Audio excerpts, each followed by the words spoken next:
Welcome back. Okay, so in this video, we are going to be talking about applying to grad school. You poor bastard who hurt you.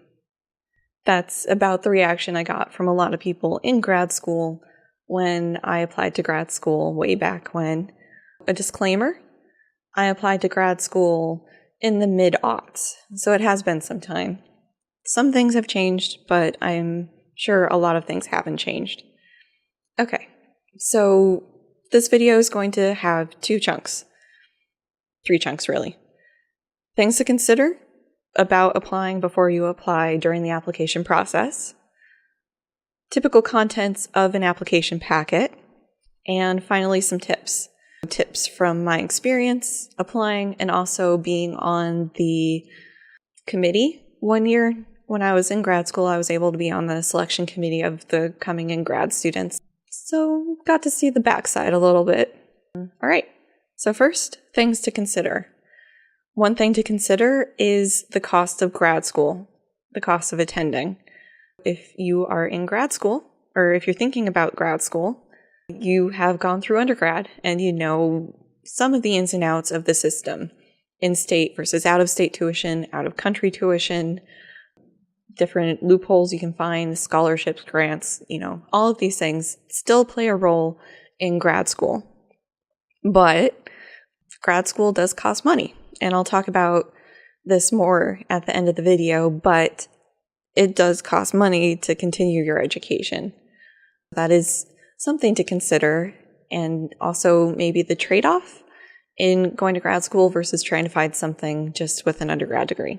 I'll explore that more later, though. Another thing to consider are the costs of applying. When I applied, each school cost $20 to $30 for each application. I applied to 10 schools, so that was somewhere between $200 and $300 in application fees to go to grad school. That's something to save for if you are aware of it, instead of like me where it's like, oh, surprise, you have to pay to go or pay to apply. Another thing to consider are the types of degrees. So some programs are a terminal master's degree, either Master of Arts, Master of Science. Some will be a PhD program.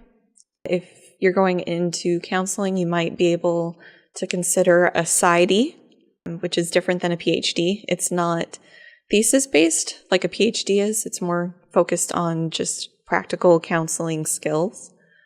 If you are watching this video in general but are thinking of other things, there's also like a JD, which is lawyer degree, an MD, which is like the doctor degree. The grad school process for an MD, I know a little bit about it because I had some friends do it, but that is not what I'm going to be talking about here. So I'm basically going to be talking about PhD from a science-y perspective, both mine and my husband's experience in this process. Another thing to consider are job prospects. Back in my day, I was told by my parents if I was to ever find a job that made me happy and wasn't just paid a paycheck to paycheck, I needed to go to grad school. So I did. Well, not even grad school. I needed to go to higher ed. And the land would be of milk and honey, and the jobs would fall from the job trees. And that was what I thought going in. And for the most part, that probably would have been true had the recession not hit. So with the 2008-ish mortgage bubble recession, a lot of professors who normally would have been leaving their jobs weren't. They were working through and delaying their retirement because their retirement evaporated. So yeah, the job prospects and the job market changed on me. So I applied while I was in grad school for a faculty position for 2 years. Each year, the best I did was a phone interview. Go me. So I would get rejection letters sometimes, and these rejection letters would helpfully say that, oh, we're sorry, we found a someone who is more in line with whatever, they're trying to be nice about it. But we just wanted to let you know that there were 180 applicants for this position. 180 applicants. So altogether, in the 2 years I applied, all the jobs posted, I think, would have been like 120 positions. 2 years, 120 positions, and each year there were at least like 180, 200 of us applying for these jobs. These were the cognitive psychology jobs, experimental psychology, general psychology, like varying levels of specificity and level of the college and things. And basically there's too many of us and not enough jobs. That's the bottom line. It's also an issue in physics, although a little bit less so, because not as many people go into physics as they do psychology. Who knows why that is. Job prospects? So definitely something to think about, and also just realize that a PhD does not guarantee you a job. And I'm actually planning on making a couple videos about this, about some weird things in the job hunting process I found with having a PhD. It's been a trip. Okay. Another thing to consider are income differences from the real world. What I mean by this is consider you graduating with whatever degree you're getting in undergrad and just going into the job market from there. What would you be making when 10 years out? And compare that against going to grad school for 5-ish years, maybe doing a postdoc, and then looking at your income 10 years out from that. Maybe you'd be in a better position, maybe you wouldn't, and maybe it's not about the money. Certainly, I definitely value the PhD that I got in the process and the skills I learned. My husband has found a job that is amazing for him and doing research on things he cares about instead of making computer chips more efficient or whatever. And that's not to say that those jobs aren't important. They certainly are. And they also pay well. But depending on what your goals are and what you want to do, you might not need a PhD. And it might be beneficial for your career trajectory to just go into industry right off getting a PhD instead of delaying and going to grad school. Finally, another thing to consider is if you're taking time off or not. I and a handful of other grad students in my cohort, so same student year as me in the same program, some of us went right from undergrad to grad. Some of us just took a year off to study the GRE. No joke, one guy did that. Other people got jobs in industry in some form, and they thought either they were going to do this as a career or this was just a temporary thing. And then, so if it was a temporary thing, it was later with the intent of going to grad school.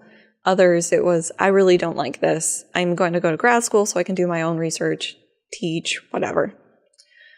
So taking time off isn't unheard of, and if you can do something productive and make yourself more attractive as an applicant, it's well worth it.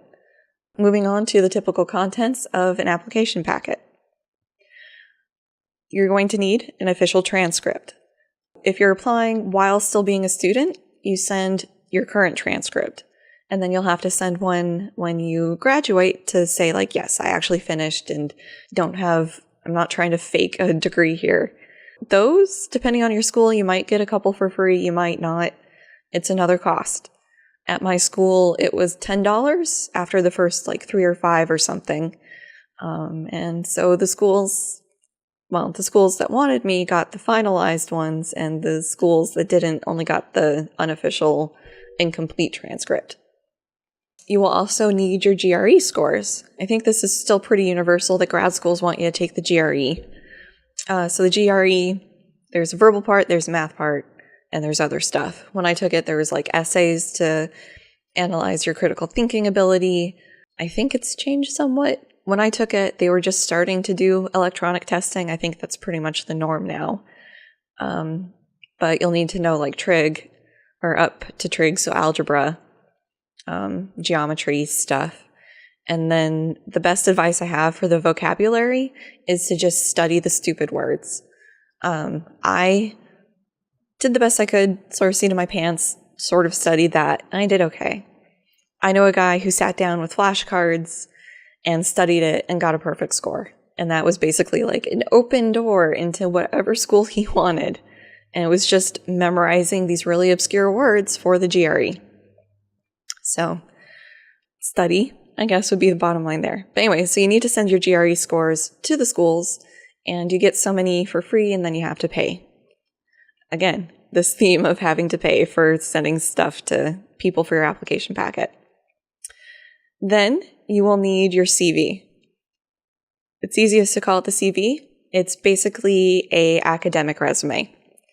It's also called a curriculum vitae, curriculum vitae, a vita.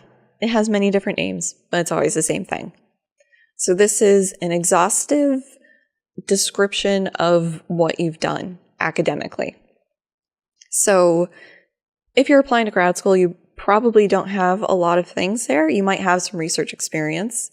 You can include work experience, like working at an entertainment store or something, because you do learn skills there in time management and stuff. So it's not completely invalid, but as you move and accumulate other more valid skills to include in the CV, that stuff will drop out.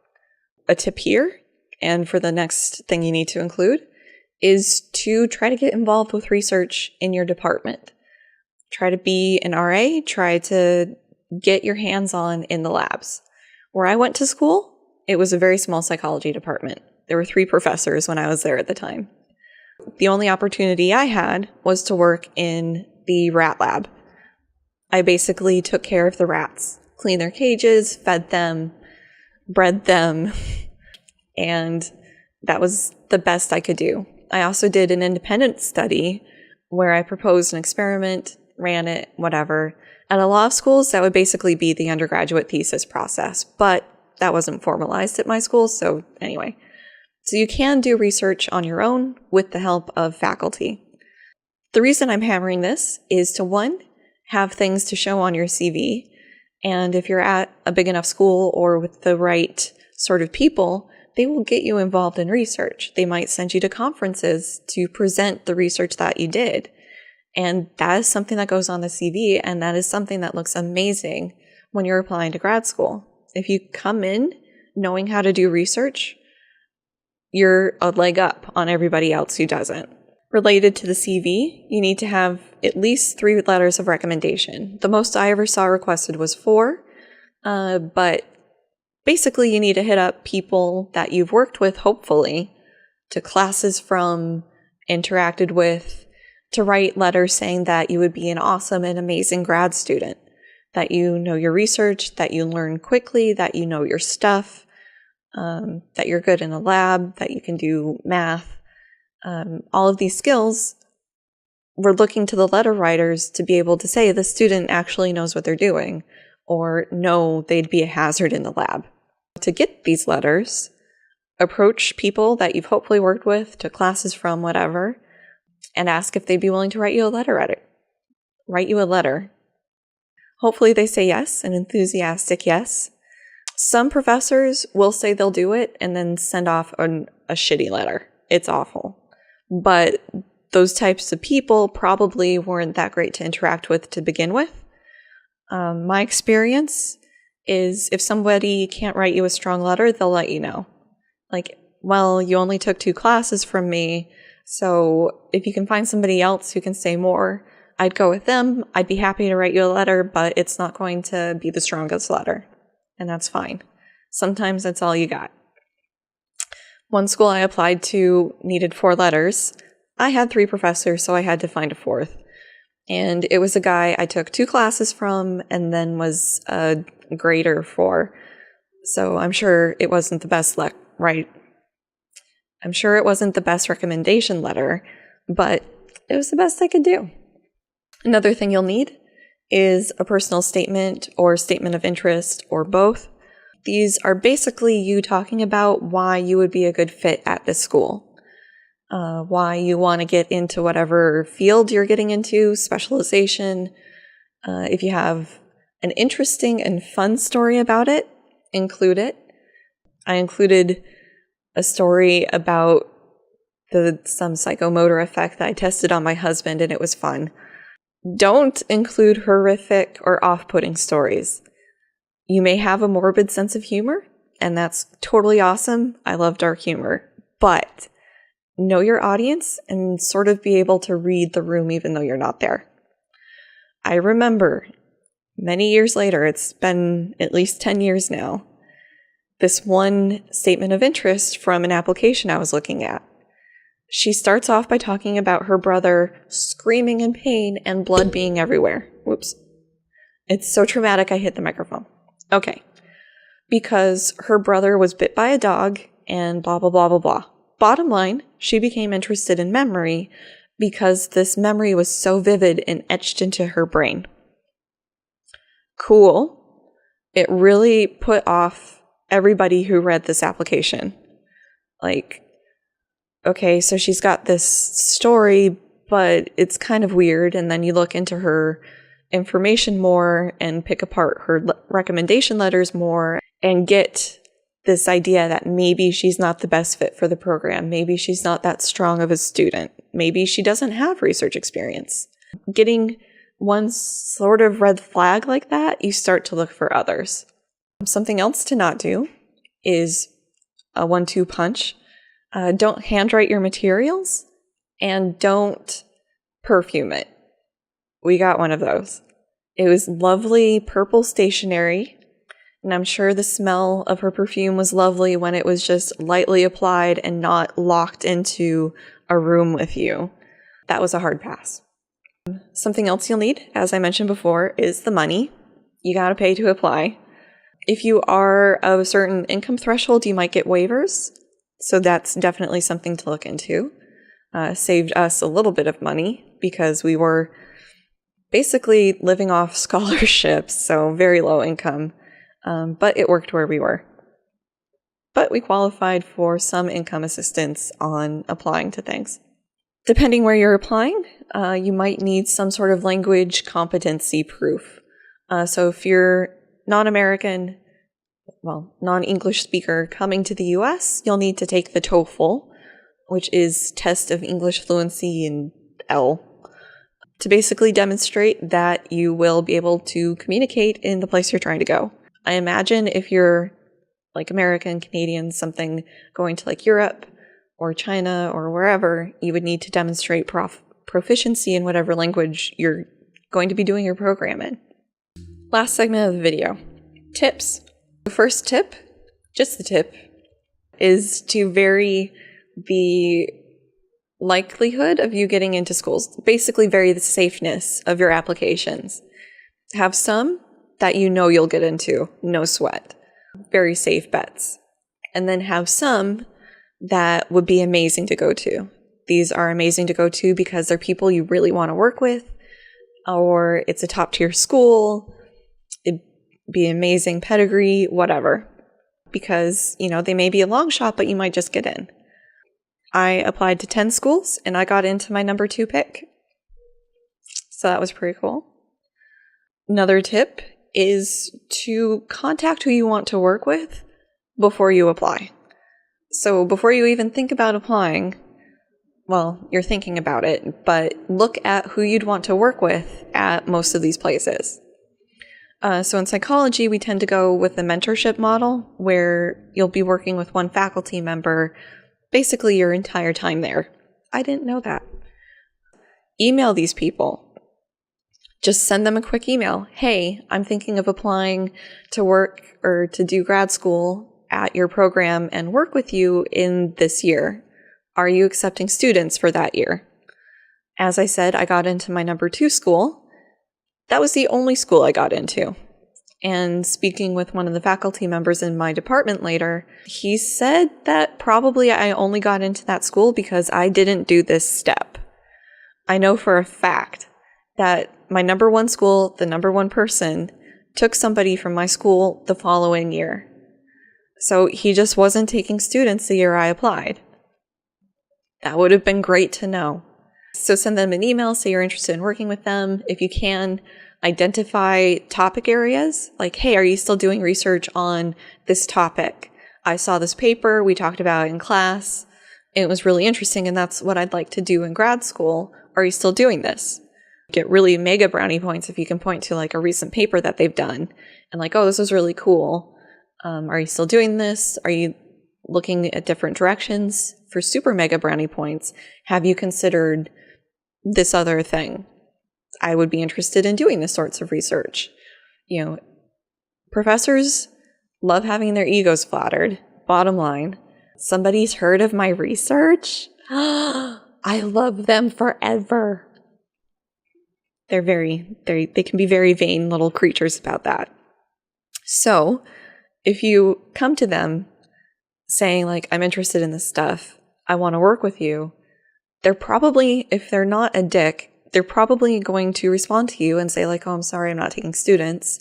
Maybe they'll have colleague suggestions that they know are, or yes, they are taking students, and then you can communicate a bit.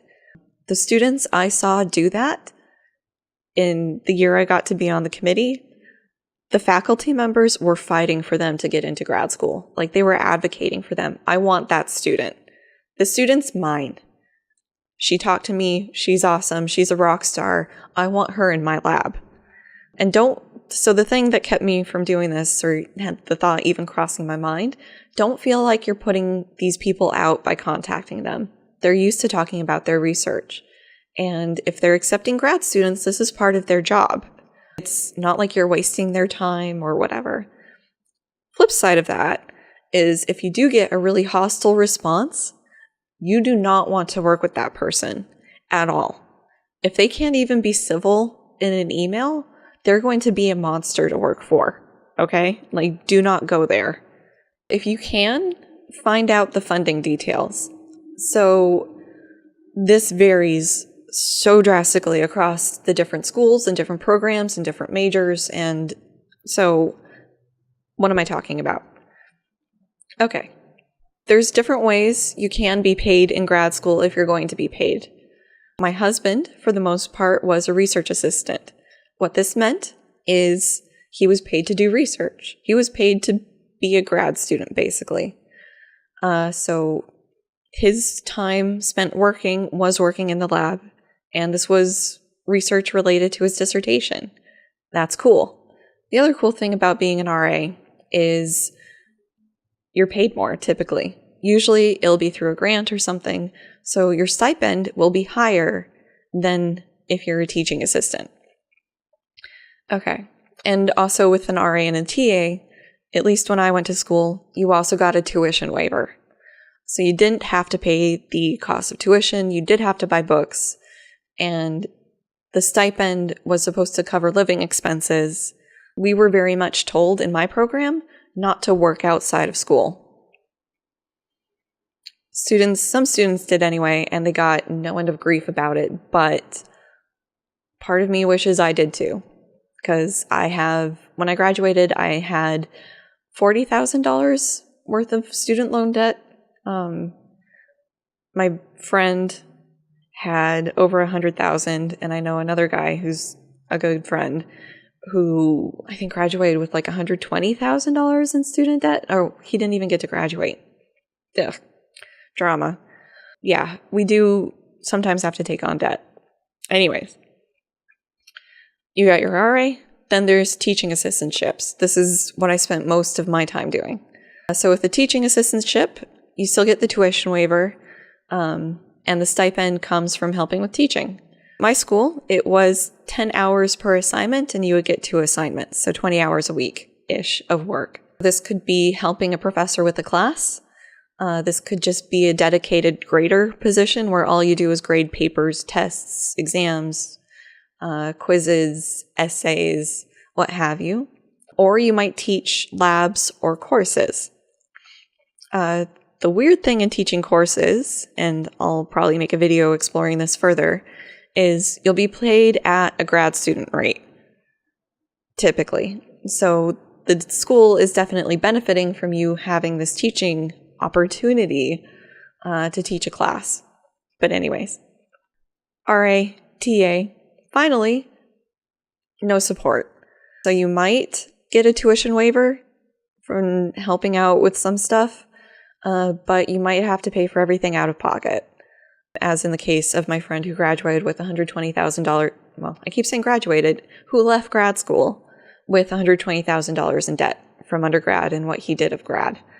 So yeah, it's best to know or find these things out about the different programs so you can make an educated decision about where you want to go based on what each school is offering you.